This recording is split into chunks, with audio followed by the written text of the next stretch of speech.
Jennifer Lopez and Ben Affleck's endless separation is humiliating and utterly exhausting.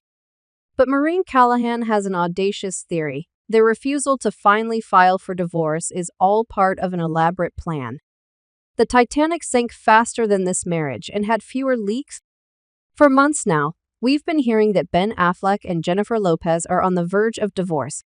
We're still waiting, told that Affleck will imminently file over Lopez's unquenchable thirst for fame, even as his camp appears to brief the media on his day-to-day thoughts, feelings, and multi-million-dollar real estate moves.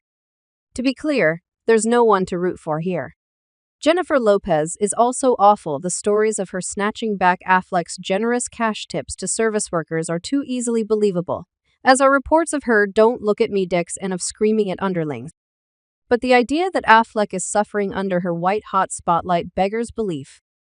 Yes, the guy who's been famous for the bulk of his adult life, who sought mega-stardom as Batman, recently appeared on comic Kevin Hart's podcast to insist that he's a little bit shy and that Lo's celebrity is of kin bananas before offering this whopper. I also don't like a lot of attention. That must be why Affleck appeared in not one but two recent Dunkin commercials alongside Lopez. Or why he produced her documentary about their love. Or why he displayed his midlife crisis makeover in LA last weekend, strolling for the paparazzi with his Travis Bickle-inspired mohawk and motorcycle gear, endlessly waving his left hand out of luxury vehicles, so we can see whether he's wearing his wedding ring. Or why sources close to him claimed this week that he's delaying the divorce filing. Brace yourselves to spare Lopez further humiliation. He's very protective of her, a source said. Right, of course.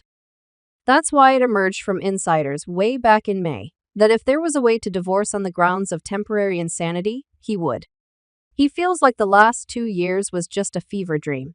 Saying you were literally out of your mind when you married, that's keeping Lopez's dignity intact for sure. Do Emhoff, step aside. Affleck is America's top cat now. Recall Affleck's on-camera soliloquy in Lo's doc about their amazing, unprecedented love story, calling his wife a bottomless pit of need, forever broken by childhood trauma that no amount of therapy could fix. In Jennifer's case, he opined, "I don't think there's enough followers or movies or records or any of that stuff to fill that part of you that feels that longing, that pain." True?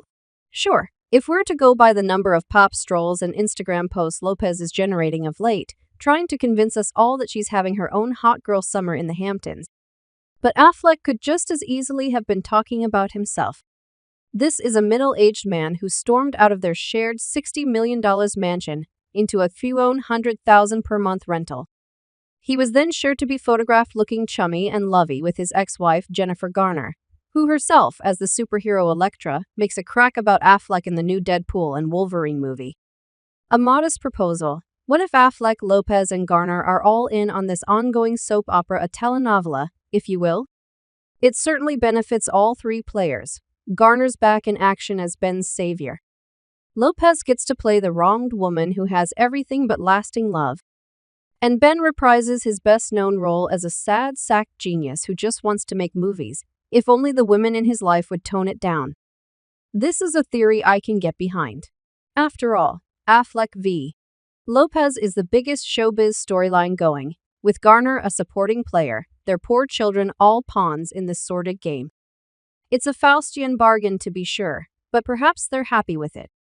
Think about it, Lo's recent documentary, movie musical, and comeback album crashed and burned. After her tour sold so poorly, she had to cancel it entirely, though claimed that she did so for family's reasons. Affleck's last movie, Air, opened to middling reviews, barely turned a profit, and garnered no Oscar nods. Garner is better known for her real-life role as his long-suffering ex-spouse than for any acting gig. No wonder neither Affleck nor Lo have actually filed for divorce.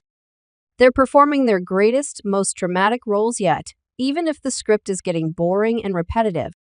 Seriously, as most Americans suffer through this economy, and apparently separated Lo jetted off last month to Italy, where only two sights caught her attention, her left butt cheek and her right one, which she lovingly photographed on a yacht with her iPhone.